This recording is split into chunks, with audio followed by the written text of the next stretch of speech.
Welcome to our channel WB competitive exam preparation. তো বিগত যে 2023 সালের প্রাইমারি টেট পরীক্ষাটা অনেকেরই খুব খারাপ হয়েছে এবং প্রথমবার যখন আমি এই প্রশ্নটা দেখলাম তখন আমিও খুব শকড। কারণ বিগত বছরের প্রশ্নগুলি কিন্তু তাকালে এই ধরনের প্রশ্ন বা এই টাইপের প্রশ্ন কিন্তু আমরা বিগত প্রাইমারি টেট পরীক্ষায় দেখিনি। তাই যারা হয়তো প্রথমবার এবারে পিরিয়ড দিলে তারা কিন্তু কিছুটা হতাশ হবে। আর তাদের ক্ষেত্রে কিন্তু তাদের কিছু প্রশ্নের উত্তর তারা এমনিতেই করতে পারতে, কিন্তু প্রশ্নের টাইপটা দেখেই তোমরা ভয় পেয়ে গেছো। সেটা প্রশ্নটা দেখেই বোঝা যাচ্ছে এবং প্রশ্নের মধ্যে বেশ কিছু এমন লজিক্যাল এবং অ্যানালাইসিস টাইপের প্রশ্ন দিয়েছে যে প্রশ্নগুলো তোমরা সেই ধরনের প্রশ্ন জানো, কিন্তু সেই প্রশ্নের ডেপথটা হয়তো অনেকের জানা নেই। তো যাই হোক, আজকে আমরা 2023 সালের প্রাইমারি ডেটের ইভিএস এর প্রশ্নগুলি সেগুলি আলোচনা করব এবং তার সঠিক উত্তর কি হবে বা কিছু কিছু প্রশ্নের সম্ভাব্য উত্তর কি হতে পারে সেগুলো আলোচনা করব। তো চলো শুরু করা যাক। দেখো আজকের প্রথম প্রশ্ন কি রয়েছে যে নিম্নলিখিত কোন যৌগিক পদার্থটির পরিমাপের মাধ্যমে আগ্নেয়গিরির অগ্নুপাতের কারণে হওয়া বায়ু দূষণ শনাক্ত করা যায়। দেখো প্রশ্নগুলোকে কীরকম খুব বাজেভাবে ঘুরিয়ে দিয়েছে। সরাসরি বলেনি যে আগ্নেয়গিরির অনুপাতের কারণে কোন বায়ু দূষণ হওয়ার জন্য সে গ্যাসটার নাম, এটা কিন্তু বলেনি। বলেছে যে নিম্নলিখিত কোন যৌগিক পদার্থটির পরিমাপের মাধ্যমে আগ্নেয়গিরির অগ্নুপাতের কারণ বায়ু দূষণ শনাক্ত করা যায়। সেটা সঠিক উত্তর হবে অপশন এ, সালফার ডাইঅক্সাইড। প্রশ্নটা সহজ, কিন্তু দেখো কিভাবে ঘুরিয়ে দিয়েছে, আর কিছু নয়। চলো পরের প্রশ্ন। মাইক্রোপ্লাস্টিক সম্পর্কিত যে বক্তব্যটি সঠিক নয় সেটি চিহ্নিত করুন। এ, মানব রক্তে মাইক্রোপ্লাস্টিক শনাক্ত করা হয়েছে। বি, দাঁতের মাজনে বা টুথপেস্টে উপস্থিত পলিইথিলিন এবং ঠোঁটের প্রসাধনী লিপ গ্লসে উপস্থিত পলিইথিলিন টেরেপথ্যালিট হলো মাইক্রোপ্লাস্টিক উদাহরণ। সি, খাদ্য শৃঙ্খল বরাবর মাইক্রোপ্লাস্টিকের জৈব সঞ্চয় হয়। আর ডি হচ্ছে মাইক্রোপ্লাস্টিক হলো সহজ জৈব বিয়োজ্য বস্তু। তো অনেকে হয়তো এই বিটাতে একটু আটকে যাবে, অনেকটা বড় রয়েছে, কিন্তু দেখো কি বলেছে যে মাইক্রোপ্লাস্টিক সম্পর্কিত যে বক্তব্যটি সঠিক নয়। মাইক্রোপ্লাস্টিক ভাষাটা যদি বুঝতে পারছো, এটা কিন্তু সহজ জৈব বিয়োজ্য বস্তু, এটা নয়, এটা সঠিক নয়। অপশন ডি, এটা এই অপশনটা হবে সঠিক। চলো এবার পরের প্রশ্ন আছে যে র্যাচেল কার্সন লিখিত সাইলেন্ট স্প্রিং নামক বইটি নিম্নলিখিত কোন পরিবেশগত সমস্যাটিকে বর্ণিত হয়েছে? এ, বিশ্ব উষ্ণায়ন। বি, কীটনাশকের ক্ষতিকর প্রভাব। সি, শব্দ দূষণ। ডি, বায়ু দূষণ। তো অনেকেই জানো যে সাইলেন্ট স্প্রিং এই বইটা লিখেছে র্যাচেল কার্সন। এতদূর পর্যন্ত তোমরা জানতো, বা অনেকেই যারা এই কোশ্চেনটাকে প্রপার অ্যানালাইসিস করছো তারা কিন্তু এর উত্তরটা কমন পেয়ে গেছো। কিরকম যে এই বইটাতে কি করেছে, এটাতে হচ্ছে কীটনাশকের ক্ষতিকারক প্রভাব। কোন কীটনাশক? ডিডিটি। যে ডিডিটিটা কীভাবে আমাদের খাদ্য সংকট বা ফুড চেনের মধ্যে চলে যাচ্ছে, দিয়ে সেখান থেকে প্রাণীদের মধ্যে যাচ্ছে এবং প্রাণীদের যে ক্যান্সার বা বিভিন্ন ধরনের যে পক্ষাঘাতগুলো হচ্ছে বা শারীরিক যে জেনেটিক প্রবলেমগুলো দেখা দিচ্ছে, সেটা নিয়ে এই বইটা লেখা হয়েছে। অনেক সময় আবার পড়তে এখন যা প্রশ্নের ধরন তাতে তো মনে হচ্ছে এরকমও প্রশ্ন পড়তে পারে যে র্যাচেল কার্সন সাইলেন্ট স্প্রিং বইটা লিখতে কতদিন সময় নিয়েছিল? সে সময়টা হচ্ছে 4 বছর। নিম্নলিখিত কোন বছরে 21তম কপ, যেটা কনফারেন্স অফ পার্টিস জলবায়ু পরিবর্তন সম্মেলন প্যারিসে অনুষ্ঠিত হয়েছিল? তো এটা যদি এই যে 21তম কপ বলেছে, এটা যদি 28তম বলতো বা 29তম বলতো, তাহলে কিন্তু আমরা কারেন্ট অ্যাফেয়ার্স টাইপের যে ইভিএস এর প্রশ্ন তার মধ্যে ফেলে দিতাম। এবং 28তমটা হয়েছিল কোথায়? এটা ইউএইতে হয়েছে। আর 29তম এটা হচ্ছে 23 সালে। আর 29তম এটা হবে বাকুতে, আজারবাইজানের বাকু, আজারবাইজানের রাজধানী বাকু। আর এটা হবে 2024 সালে। তাহলে এইরকম প্রশ্ন পড়লে কিন্তু অবাক হতাম না। এটা সত্যি একটু টাফ। এটা সঠিক উত্তর হবে অপশন এ, 2015। পরের প্রশ্ন। নিম্নোক্ত অবস্থাগুলির মধ্যে কোনটি হাইড্রোফোনিক্স পদ্ধতিতে উদ্ভিদ উৎপাদনের জন্য ব্যবহৃত হয়? এ, পরিপোষক পুষ্টিবিহীন অবস্থা। বি, বায়ুবিহীন অবস্থা। সি, মৃত্তিকাবিহীন অবস্থা। ডি, জলবিহীন অবস্থা। তো দেখো, হাইড্রোফোনিক পদ্ধতিতে উদ্ভিদের বৃদ্ধি তোমরা হয়তো অনেকে ইউটিউবে বা বিভিন্ন জায়গায় হয়তো দেখে থাকবে যে দেখো জলের উপরে অনেক সময় দেখবে মাছ চাষ করা হয়। মাছ চাষে কী করা হয়, মাছের যে বর্জ্যগুলো সেগুলো জলের সাথে মিশে যায় এবং সেখানে তো উপরে ছাঁকনি দিয়ে পালং শাক বা বিভিন্ন ধরনের শাক গোত্রীয় বা ফুল এ ধরনের চাষ করা হয়। এই যে হাইড্রোফোনিক পদ্ধতি, সেটা হচ্ছে মৃত্তিকাবিহীন অবস্থা। সেখানে কি হয়, বেশিরভাগ ক্ষেত্রে গুচ্ছমূল টাইপের যে উদ্ভিদগুলো সেগুলোকে চাষ করা হয় এবং সাদা সাদা দেখতে পাওয়া যায়। খুব সুন্দর, তোমরা হয়তো অনেকেই দেখে থাকবে। তাহলে সঠিক উত্তর হবে অপশন সি, মৃত্তিকাবিহীন অবস্থা। পরের প্রশ্ন। সামুদ্রিক বাস্তুতন্ত্রের জন্য সবচেয়ে কম ক্ষতিকারক প্রত্যক্ষ ঝুঁকিটিকে চিহ্নিত করুন। এ, বায়ুর গুণমান সূচকের পরিবর্তন। বি, তৈল নিঃসরণ। সি, মাইক্রোপ্লাস্টিক দূষণ। মহাসাগরের তাপমাত্রা বৃদ্ধি। দেখো এটাকেও খুব ভালো করে প্রশ্নটা বলতে হবে। সামুদ্রিক বাস্তুতন্ত্রের জন্য কম ক্ষতিকারক, তৈল নিঃসরণ এটা তো বেশি ক্ষতিকারক। মহাসাগরের তাপমাত্রা বৃদ্ধি এটাও। প্রত্যক্ষ বেশি ক্ষতিকারকগুলো খুঁজে নাও, তাহলে কম ক্ষতিকারকটা পেয়ে যাবে। তো মাইক্রোপ্লাস্টিকের দূষণ এটাও বেশি ক্ষতিকারক, তাহলে এটা অপশন এ। দেখো, বায়ুর গুণমান সূচকের পরিবর্তন, এটা কম ক্ষতিকারক, ক্ষতিকারক কিন্তু কম ক্ষতিকারক, তাই এটা সঠিক উত্তর হবে প্রথম এটা। পরের প্রশ্ন দেখো, নিম্নলিখিত টক্সিনগুলির মধ্যে কোনটি মানুষের শরীরে রেড টাইডস এর মধ্যস্থতায় প্যারালাইটিক সেলফিশ বিষক্রিয়া, যেটা পিএসপি, সৃষ্টি করে? এ স্যাক্সিটক্সিন, বি অ্যাফলাটক্সিন, সি বুঙ্গারোটক্সিন, ডি বোটুলাইনাম টক্সিন। দেখো কি বলছে, মানব শরীরে রেড টাইডস এর মতো প্যারালাইটিক সেলফিশ বিষক্রিয়া, এটা খুব শক্ত প্রশ্ন, না জানলে অবশ্যই পারা যাবে না। এটা সঠিক উত্তর হবে অপশন এ, স্যাক্সিটক্সিন। পরের প্রশ্ন, 2021-22 আর্থিক বছরে ভারতের জনপ্রতি পার ক্যাপিটা ব্যবহৃত বিদ্যুতের পরিমাণ কত ছিল? A 800 kilowatt hour, B 555, C 950, D 1255। বোধহয় এই ধরনের প্রশ্ন ডব্লিউবিসিএস বা ইউপিএসসিতে আসে কিনা সন্দেহ, সিকিউ টাইপের এই ধরনের প্রশ্ন, এতটা কঠিন প্রশ্ন বা এতটা খুঁটিয়ে ভেতর থেকে প্রশ্ন এইভাবে আসে কিনা সন্দেহ আছে, আমি তো দেখিনি। তো 2021-22 সালে আর্থিক বর্ষে ভারতের জনপ্রতি পার ক্যাপিটা বিদ্যুতের পরিমাণ ছিল 1255 কিলোওয়াট পাওয়ার। অপশন ডি এটা হবে সঠিক। পর প্রশ্ন, মানব জাতির কার্যকলাপের ফলে সৃষ্ট জৈব প্রজাতির বৈচিত্র্যের হ্রাসপ্রাপ্তির অবিরত ঘটনা, যা ষষ্ঠ গণজৈব বিলুপ্তি বলে পরিচিত, তা যে ঘটনাটির প্রত্যক্ষ প্রভাবের ফলে ঘটে না, সেটা চিহ্নিত করুন। এ ক্ষতিকারক রাসায়নিকের কারণে দূষণ, বি বিশ্ব উষ্ণায়ন, সি প্রজাতির জন্মহার কমে যাওয়া, ডি প্রাকৃতিক বাসস্থানের বিনাশ। তো এখানে একটু বড় করে এমনভাবে লিখেছে যে মেন জায়গাটাই কিন্তু হারিয়ে ফেলছি, যে ষষ্ঠ গণজৈব বিলুপ্তি প্রত্যক্ষ প্রভাবের ফলে ঘটে না, সেটা হচ্ছে প্রজাতির জন্মহার কমে যাওয়া, এর ফলে এটা ঘটে না, বাকিগুলোর জন্য এটা ঘটছে। একটু ঘুরিয়ে দিয়েছে, এটা না জানলে পারা কিন্তু অসম্ভব ব্যাপার। যাই হোক, পরের প্রশ্ন, নিম্নোক্ত প্রাণীগুলির মধ্যে কোনটি বেন্থিক অমেরুদণ্ডী প্রাণী? এ ছোট হাঙ্গর, বি স্যানি anemone, C flatfish, D sea horse সমুদ্র ঘোড়া। তো এই প্রশ্নটা কঠিন হলেও কিন্তু অ্যাজাম্পশন করে করা যেতে পারে, বলেছে অমেরুদণ্ডী প্রাণী, সেটা দেখো ছোট হাঙ্গর, এটা তো মেরুদণ্ডী, এটা হবে না। কোনটি বেন্থিক অমেরুদণ্ডী প্রাণী, তোমরা যদি এটাকে ধরে নাও, জানো না উত্তরটা, কিন্তু তোমরা যদি এই অমেরুদণ্ডী প্রাণী এই জিনিসটাকে ধরে নাও, দেখো ফ্ল্যাট ফিশ, চ্যাপ্টা মাছ, বেশিরভাগ মাছই কিন্তু মেরুদণ্ডী, সেই ক্ষেত্রে এটাকে বাদ হবে। সি হর্স বা সমুদ্র ঘোড়া, এটা এক ধরনের মাছ। এখানে সঠিক উত্তর অপশন বি। এটা কিন্তু লজিক্যাল একটু গেস করেও করা যাবে, তো অপশন বি এটা হবে সঠিক। পরের প্রশ্ন,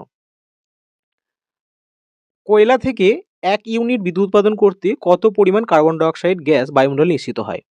এ 0.91 থেকে 0.95 পাউন্ড, বি 2 থেকে 3 পাউন্ড, সি 0.01 থেকে 0.02 পাউন্ড, ডি 8 থেকে 10 পাউন্ড। দেখো, বারবার বলছি এই ধরনের প্রশ্ন সিভিল সার্ভিসেও আসে না, ডব্লিউবিসিএস পরীক্ষাতেও এই ধরনের প্রশ্ন কিন্তু আসে না, দেখতে পাই না সচরাচর, হয়তো আসে দুটো একটা রেয়ার। তো যাই হোক, কয়লা থেকে 1 ইউনিট বিদ্যুৎ উৎপাদন করতে কত পরিমাণ কার্বন ডাইঅক্সাইড গ্যাস বায়ুমণ্ডলে নিঃসৃত হয়? সেটা হচ্ছে 2 থেকে 3 পাউন্ড। অপশন বি এটা হবে সঠিক। পরের প্রশ্ন, কার্বন মনোক্সাইড হলো একটা গ্রিনহাউস গ্যাস, ঠিক, একটা polycyclic aromatic hydrocarbon, air quality index বা AQI স্থির করার একটা উপাদান, একটা উদ্বায়ী জৈব যৌগ। অবশ্যই এই যে দেখো 1, 3 এবং 4 এটা কিন্তু সঠিক, তাই অপশন বি এটা হবে সঠিক। পরের প্রশ্ন, নিম্নোক্ত রাসায়নিকগুলির মধ্যে কোন রাসায়নিকটিকে সবুজ দ্রাবক হিসেবে বিবেচনা করা যেতে পারে? A chlorofluorocarbon, B benzene, C anthracene, D super critical carbon dioxide. তো এই যে সবুজ দ্রাবক হিসেবে বিবেচনা করা যেতে পারে, option D super critical carbon dioxide. এটা সত্যি খুব কঠিন প্রশ্ন। নিরক্ষীয় বিষুবীয় প্রশান্ত মহাসাগরে সংঘটিত এনসো ঘটনার পৃষ্ঠীয় জলের তাপমাত্রা নিম্নলিখিত কোন পর্যায়কে এল নিনো পর্যায় বলা হয়? দেখো, এল নিয়ে কথার অর্থ কি, কোথায় দেখা যায়, এটা কি, এই নিয়ে নানান কিন্তু প্রশ্ন পড়া হয়েছে, কিন্তু দেখো প্রশ্নটা এনাফ টাফ, কেমন ঘুরিয়ে দিয়েছে। তবে এই ক্ষেত্রেও একটা অ্যাজাম্পশন কাজ করতে পারে, কারণ এল নিনো যেন এটা উষ্ণ একটা সমুদ্র স্রোত, তাই এটা কোন পর্যায়ের এটা না জানলেও লজিক্যালি অ্যাজাম্পশন করে অপশন সি উষ্ণ পর্যায় এটা সঠিক উত্তর হবে, এটা করা যেতে পারে। পরের প্রশ্ন, নিম্নোক্ত ব্যবস্থাপনাগুলির কোনটি বজ্র জল থেকে জৈব পদার্থ অপসারণ করে? A trickling filter, B settling tank, C carbon filter, D reverse osmosis বা বিপরীত অভিস্রবণ। এই যে বজ্র জল থেকে জৈব পদার্থ অপসারণ করে, এটা হবে ট্রিকলিং ফিল্টার। চুইয়ে চুইয়ে যে পড়া, সেই ফিল্টার পদ্ধতিতে এটা করা হয়ে থাকে। অপশন এ এটা হবে সঠিক। পরের প্রশ্ন, নিম্নোক্ত রাসায়নিক যৌগগুলির মধ্যে কোনটি মেরু অঞ্চলে ওজোন হোল সৃষ্টি করার জন্য দায়ী? A ethane, B chlorpyrifos, C propane, D chlorine nitrate. এখানেও কিন্তু অ্যাজাম্পশন করা যেতে পারে। দেখো ওজোন হেল জানো আমরা কিসের জন্য করে হয়, দায়ী এটা সিএফসি, তাহলে ক্লোরোফ্লোরোকার্বন। তাহলে এখানের মধ্যে ক্লোরিন ঘটিত যৌগ কোনটা? তো ক্লোরোপাইরিফস, এটা অনেকে মনে করতে পারে, বা ক্লোরোনাইট্রেট এটা অনেকে করতে পারে। তো অনেকে উত্তরটা হয়তো জানো, এটা অপশন ডি এটা হবে সঠিক। তো অ্যাজাম্পশনও এটা করা যেতে পারে।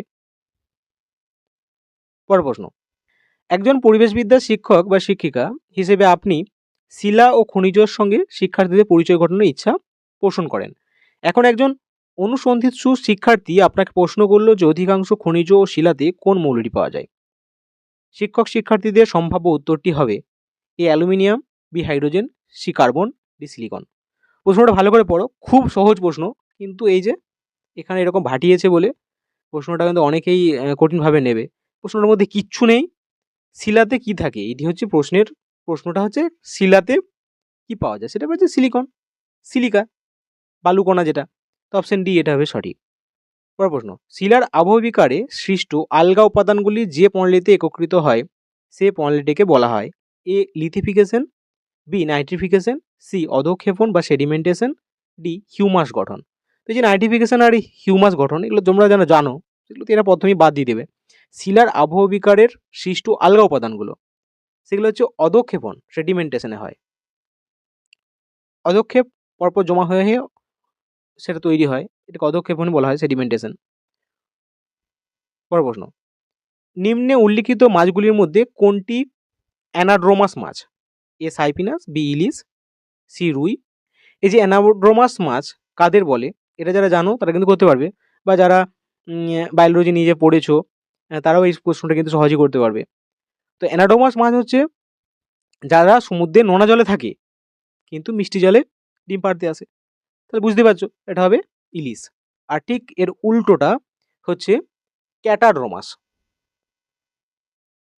অ্যানাড্রোমাস হচ্ছে সমুদ্রের জলে থাকে আর মিষ্টি জলে ডিম পাড়তে আসে, ইলিশ। এটা সঠিক উত্তর হবে অপশন বি ইলিশ। পরের প্রশ্ন, নিম্নোক্ত প্রাণীগুলির মধ্যে কোনটি ডিট্রাইটাস ফিডার বা ডিট্রাইটাস ভোজী? এ খরগোশ, বি সিংহ, সি পায়রা, ডি শকুন। দেখো এটা খুব সহজ প্রশ্ন, ডিট্রাইটাস ফিডার বলা হচ্ছে এটা শকুনকে, এটা অ্যানালিসিস করার কিছু নেই। পরের প্রশ্ন, দৃষ্টিগতভাবে সমস্যাক্লিষ্ট কোনো শিক্ষার্থীদের অনলাইন ক্লাস নেওয়ার সময় একজন পরিবেশবিদ্যার শিক্ষক বা শিক্ষিকা কোন কোন যথাযথ পদ্ধতি ব্যবহার করবেন? এ কণ্ঠবার্তা আদান প্রদানের মাধ্যমে, 2 অসংখ্য মৌখিক ব্যাখ্যা ব্যবহারের মাধ্যমে, 3 সহপাঠীদের ব্যাখ্যা ব্যবহারের মাধ্যমে, 4 মূর্ত অভিজ্ঞতা ব্যবহার করার মাধ্যমে। প্রশ্নটার মধ্যে কিন্তু বেশ সমস্যা তৈরি করবে, এখানে বোর্ড যেটা উত্তর দেবে সেটাই সঠিক হবে।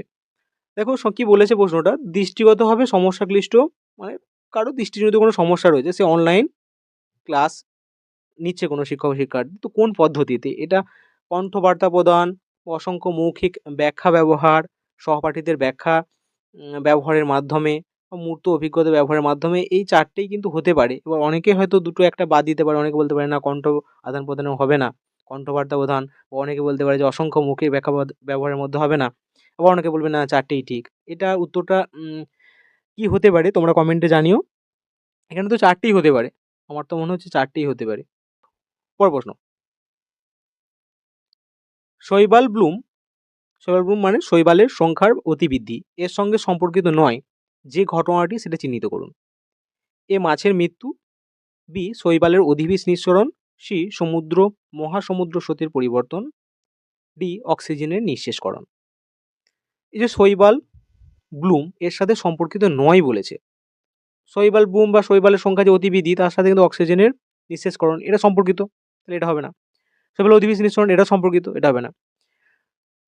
এবারে দেখো সমুদ্র স্রোতের যে পরিবর্তন সেটা কী কারণ হয়? সেটা বায়ুপ্রবাহ আর আমাদের যে পৃথিবীর আহ্নিক গতি এর জন্যে, আর মাধ্যাকর্ষণ শক্তি অবশ্যই চাঁদ বা সূর্যের। তো সেটা শৈবালের সাথে এর সেইভাবে প্রত্যক্ষ সম্পর্ক নেই, তাই অপশন সি এটা হবে সঠিক উত্তর। আর এই যে শৈবাল সংখ্যা অতিবৃদ্ধির ফলে কিন্তু মাছেদের মৃত্যু হয়, কারণ জলেতে অক্সিজেনের পরিমাণটা কমে যায়। তো সেক্ষেত্রে সঠিক উত্তর হবে অপশন সি সমুদ্র স্রোতের পরিবর্তন। পরের প্রশ্ন, নিচের বিবৃতিগুলির মধ্যে কোনটি সঠিক? এ প্রাণীদের পরিযান পরিবেশের তাপমাত্রার সঙ্গে সম্পর্কিত নয়। বি প্রাণীদের পরিযান প্রয়োজন মেটানোর জন্য একত্রিত হওয়ার সঙ্গে সম্পর্কিত। সি প্রাণীদের পরিযান অক্সিজেনের প্রাচুর্যের সঙ্গে সম্পর্কিত। ডি প্রাণীদের পরিযান কোনো প্রাণী কত দ্রুত দৌড়ায় তার প্রমাণের সঙ্গে সম্পর্কিত। এটা পরিযান বলেছে, দেখো এখানে পরিযান বলেছে, পরিযান মানে যে পরিযায়ী, এক স্থান থেকে যে অন্য স্থান, সেই যে পরিযানটা বা মাইগ্রেশনটা সেটা প্রজননগত প্রয়োজন মেটানোর জন্য একত্রিত হওয়ার সঙ্গে সম্পর্কিত। অপশন বি এটা হবে সঠিক। প্রশ্ন, একজন পরিবেশবিদ্যার শিক্ষক বা শিক্ষিকা একটা কঙ্কালের সাহায্যে তার শিক্ষার্থীদের বিভিন্ন ধরনের অস্থিসন্ধির ধারণা দিচ্ছেন। এখন তিনি দেহের বিভিন্ন শারীরস্থানিক অংশে বল ও সকেটের অস্থিসন্ধ নির্দেশ করলেন। শারীরস্থানিক অংশসমূহ শনাক্ত করুন। এ হাঁটু ও কনুই, বি গোড়ালি ও কবজি, সি মাথার খুলি ও মেরুদণ্ড, ডি নিতম্ব ও কাঁধ। বলছে শারীরস্থানিক অংশের বল ও সকেট, এর সঠিক উত্তর হবে নিতম্ব ও কাঁধ। অপশন ডি এটা হবে সঠিক। পরের প্রশ্ন, ভিন্ন প্রজাতি থেকে প্রবর্তিত জিন ধারণকারী প্রাণী এবং উদ্ভিদকে বলা হয় এ সংকর, B transgenic, C plasmid, D আংশিক সংকর। এই প্রশ্নটা অনেকেই কমন পেয়ে গেছো হয়তো, যে এই যে বিভিন্ন প্রজাতি থেকে জিন ধারণকারী যে প্রাণী উদ্ভিদকে বলা হচ্ছে ট্রান্সজেনিক বলা হয়। অপশন বি এটা হবে সঠিক। পরের প্রশ্ন, নিচের বাক্যগুলি পড়ুন এবং সঠিক বিকল্পটি বেছে নিন। তোমরা হয়তো এই প্রশ্নটা খুব ভালো করে পড়েছো বা দেখেছো। এই প্রশ্নটা আমাদের যে রিজনিংয়ের যে কোর্স অফ অ্যাকশন বা স্টেটমেন্ট কনক্লুশন বা এই ধরনের যে প্রশ্নগুলো রয়েছে, অ্যাকচুয়ালি এটা রিজনিংয়ের প্রশ্ন। তো এখানে রিজনিংয়ের প্রশ্নটাকে পরিবেশেতে দিয়েছে পরিবেশের মতো করে। খুব ভালো প্রশ্নটা, যারা বিভিন্ন কম্পিটিটিভ এক্সামগুলো দাও তারা হয়তো এই ধরনের প্রশ্নের সাথে পরিচিত। কি বলেছে, বিবৃতি একটা দিয়েছে, সেটাই বলছে প্রাথমিক স্তরে পরিবেশবিদ্যার বিষয়ের পরিবর্তে ভাবমূল সন্নিবেশিত হয়েছে। আর যুক্তি কি দিয়েছে, ভাবমূল নির্ভর পরিবেশবিদ্যার শিখন বিষয়ভিত্তিক ব্যবধানকে অতিক্রম করতে সাহায্য করে, সঠিক, এবং সমন্বয়ী ধারণাকে এগিয়ে নিয়ে যেতে সাহায্য করে, যা বিষয়ের সাপেক্ষে শিক্ষিকা বা শিক্ষক এবং শিক্ষার্থীদের কাছে সহজতর হয়। একদম ঠিক। প্রাথমিক স্তরে পরিবেশবিদ্যার বিবৃতিতে কি বলেছে, প্রাথমিক স্তরে পরিবেশবিদ্যার বিষয়ের পরিবর্তে ভাবমূল সন্নিবেশিত হয়েছে, এটাও ঠিক। তাহলে হ্যাঁ, এ আর দুটোই সত্য, আর হলো এ সঠিক ব্যাখ্যা, আর কি বলেছে কিন্তু আর এ সঠিক ব্যাখ্যা নয়। হ্যাঁ, এখানে তো ভাবমূলের ব্যাখ্যাটাই যুক্তিতে দেওয়া আছে, সেই কারণে এটা অপশন বি এটা হবে সঠিক। তুমি একটু ভালো করে পড়ো, বুঝতে পারবে প্রশ্নটা। আচ্ছা, পরের প্রশ্ন, পরিবেশবিদ্যার শিক্ষক শিক্ষিকা হিসেবে আপনি সুন্দারল্যান্ড জীববৈচিত্র্য হটস্পটে কোনো একটা অঞ্চলে একটা ক্ষেত্র ভ্রমণ সংগঠিত করলেন এবং সেখানকার বিপন্ন উদ্ভিদ ও প্রাণী নিয়ে আলোচনা করলেন। এখন শিক্ষার্থীরা নিজেদের মধ্যে পারস্পরিক মত বিনিময় করলো এবং শিখন ঘাটতি কমাতে পারলো। সুন্দারল্যান্ড হটস্পট বিষয়ে নিচের কোনটি সঠিক? এই প্রশ্নটার চেহারা কিন্তু বিশালাকার হতে পারে, কিন্তু প্রশ্নটার মধ্যে কিচ্ছু নেই। যারা আমাদের ভারতবর্ষের যে 4টে জৈববৈচিত্র্য হটস্পট, যেটা হচ্ছে আমাদের পশ্চিম পর্বতমালা বা উত্তরে হিমালয় পার্বত্য অঞ্চল বা উত্তর পূর্ব ভারতের অঞ্চল বা সুন্দারল্যান্ড, এটা জানো করতে পারবে। সুন্দারল্যান্ড মানেই কিন্তু এই যে দেখো এখানে যে আন্দামান নিকোবর দ্বীপপুঞ্জের যে জৈববৈচিত্র্য হটস্পট সেটাকে বোঝাচ্ছে। তার মানে তো এ বি সি ডি এর মধ্যে এগুলো তো বাদই আছে। তোমরা জানো সুন্দারল্যান্ড কোন অঞ্চলটাকে বোঝাই, আন্দামান নিকোবর, সেটাই তো সঠিক উত্তর। বাস, এটা হবে। সেখানে উদ্ভিদ আর প্রাণী, আর তো কিছু নেই এর মধ্যে, কিন্তু সহজ প্রশ্ন। পরের প্রশ্ন, নিম্নোক্ত কোন দুটি মস্তিষ্ক কেন্দ্র মানুষের গ্লোবাল পজিশনিং সিস্টেম বা জিপিএস হিসেবে কাজ করে? হিপোক্যাম্পাস এবং এন্টোরহিনাল কর্টেক্স, বি পন্স এবং মেডেলা, সি অক্সিপেটাল লোব এবং parietal lobe, D frontal lobe এবং সেরিবেলাম। এটা সঠিক উত্তর হবে অপশন এ হিপোক্যাম্পাস ও এন্টোরহিনাল কর্টেক্স। পরের প্রশ্ন, একজন পরিবেশ বিদ্যার শিক্ষক বা শিক্ষিকা হিসেবে আপনি বিভিন্ন প্রাণী প্রজাতির বিপন্নতার কারণ নিয়ে একটা বিতর্ক সভার আয়োজন করলেন। শিক্ষার্থীরা তাদের মতামত ব্যক্ত করলো। এখন বিতর্কের উপায়ান্তে রয়্যাল বেঙ্গল টাইগার, একশৃঙ্গ গন্ডার, গঙ্গার শুশুক, সর্পগন্ধা ও মেরু ভালুকের পপুলেশনের সংখ্যা হ্রাসের নির্দিষ্ট কারণ জানা গেল। নিচের কোন অনুক্রমে বিকল্পটি সর্বাধিক প্রযোজ্য হবে? যে প্রশ্নটা হয়তো অনেকে সেই মুহূর্তে বা পরীক্ষার হলে বুঝতেই পারোনি ঠিকঠাক করে পড়ে, কিন্তু প্রশ্নটা যদি যারা বুঝতে পেরেছো তারা কিন্তু করে আসতে পেরেছো সঠিক একদম। তো যারা বুঝতে পারোনি তাদের কিছু করার নেই। দেখো কি বলেছে যে এইখানে এই যে বলে দিয়েছে রয়্যাল বেঙ্গল টাইগার, একশৃঙ্গ গন্ডার, গঙ্গার শুশুক, সর্পগন্ধা ও মেরু ভালুকের পপুলেশন হ্রাসের যে কারণ সেটার সাথে কিসের নিচের অপশনগুলোর মধ্যে কোনটা অনুক্রমিক আছে। এখানে দেখো যে রয়্যাল বেঙ্গল টাইগার সেটা কি হচ্ছে, বাসস্থান ধ্বংস হচ্ছে, অপশন ডি দেখো। একশৃঙ্গ গন্ডার সেটা বিলুপ্ত হচ্ছে চড়া শিকড় দূষণের জন্য, বা গঙ্গার শুশুক সেটা দূষণের জন্য, আবার সর্পগন্ধা সেটা অতি ব্যবহার, বা মেরু ভালুকের যে পপুলেশন সংখ্যা হ্রাস সেটা হচ্ছে জলবায়ু পরিবর্তন। থেকে দেখো এটা ক্রমিক অনুযায়ী কিন্তু এই যে বেঙ্গল টাইগার, একশৃঙ্গ, গঙ্গার শুশুক, সর্পগন্ধা এই যে পরপর আছে, আর এই যে বাসস্থান ধ্বংস এগুলো পরপর কিন্তু বলা আছে। তো অপশন ডি এটা হবে সঠিক। নিম্নোক্ত কোনটি ভারতের প্রথম biosphere reserve? A Sundarban biosphere reserve, B great Nicobar biosphere reserve, C Nilgiri biosphere reserve, D Panna biosphere reserve. সহজ প্রশ্ন, অনেকে হয়তো কমন পেয়েছো। ভারতের প্রথম বায়োস্ফিয়ার রিজার্ভ হচ্ছে নীলগিরি বায়োস্ফিয়ার রিজার্ভ। কত সালে এটা গড়ে উঠেছে? 1986 সালে। এবং সব থেকে প্রাচীনতম বায়োস্ফিয়ার রিজার্ভ কিন্তু এই Nilgiri biosphere reserve. Option C এটা হবে সঠিক। আজকে ভিডিওটা তোমাদের কেমন লাগলো তা কমেন্টে জানিও। ভালো লাগলে অবশ্যই লাইক ও শেয়ার করো। আমাদের সাথে জুড়ে থাকতে চ্যানেলটিকে অবশ্যই সাবস্ক্রাইব করো। আর যারা আমাদের টেলিগ্রাম চ্যানেলে যুক্ত হতে চাও, ডেসক্রিপশনে লিঙ্ক আছে, সেখানে গিয়ে যুক্ত হয়ে যাবে, কারণ সেখানে বিভিন্ন পরীক্ষার আপডেট সহ বিভিন্ন ধরনের স্টাডি মেটেরিয়াল শেয়ার করা হয়। Thank you.